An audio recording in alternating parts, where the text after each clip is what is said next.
Magmahalan kayo ng lubos at tapat. Ito ang sabi ni San Pedro sa kanyang unang sulat sa ating first reading. Dahil aniya, ang pag-ibig ay nagpupuno ng maraming pagkukulang. Love covers many sins. Naalala ko ang sinabi ng tatay ko sa akin nung buhay pa siya. Ambo, kung gagawin mo rin lang ang anumang bagay, galingan mo na sa abot ng iyong makakaya.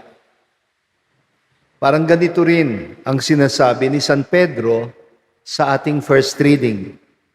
Ayon sa kanya, ito ang ibig sabihin ng maging kabahagi ni Kristo, na anumang bagay ang gagawin natin, dapat gawin natin sa lalong ikadarakila ng Diyos sa pamamagitan ng Panginoong Hesukristo. Isinama na rin ni San Pedro pati ang mga pagdurusa na kailangan nating harapin sa buhay. Naituring daw ang mga ito bilang pakikihati o pakikibahagi sa mga pagdurusa ng Panginoong Hesukristo. Actually, meron din hong sinabing ganyan si St. Paul sa kanyang letter to the Colossians. Sabi ni St. Paul, kaligayahan ko ang dumanas ng mga pagdurusa para sa inyo dahil sa ganitong paraan, napupunan ko ang anumang kulang o kulang pa sa paghihirap ni Kristo para sa Santa Iglesia na kanyang katawan. Sa ganitong paraan lamang nagkakaroon ng kapangyarihan ang ating mga salita sa pamamagitan ng ating pakikiisang puso't diwa kay Kristo.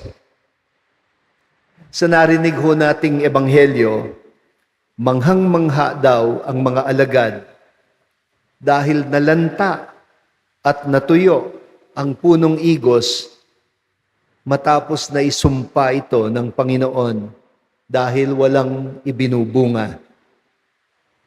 Maging sumpaman o pagpapala, ang bigkasin natin, walang makapagbibigay kapangyarihan sa ating salita, kundi ang pananampalataya sa anumang sabihin natin o gawin sa ngalan ng Diyos. Ito yung koneksyon na nawala sa templo. Para kay Jesus, mula nang naging komersyo na at hindi na totoong pananalangin ang naging pangunahing layunin ng mga nagpapatakbo sa templo. Ang ginagawa nila na pagsamba ay parang nawalan ng katuturan.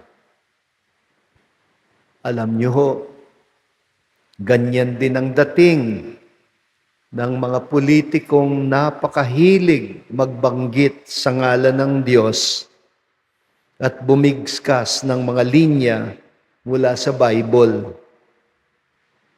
Mga taong walang makitang kontradiksyon sa pangungusap ng ginawang pagpatay sa tokhang pro-life daw at pro-human rights.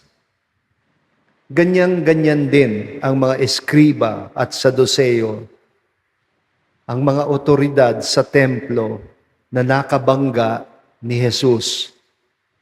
Sanay din silang bumigkas sa ngalan ng Diyos.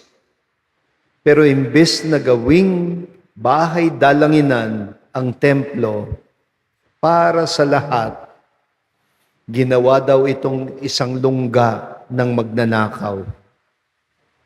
Kumbaga sa puno ng igos, puro forma lang, pero walang ibinubunga, kaya't kasumpa-sumpa.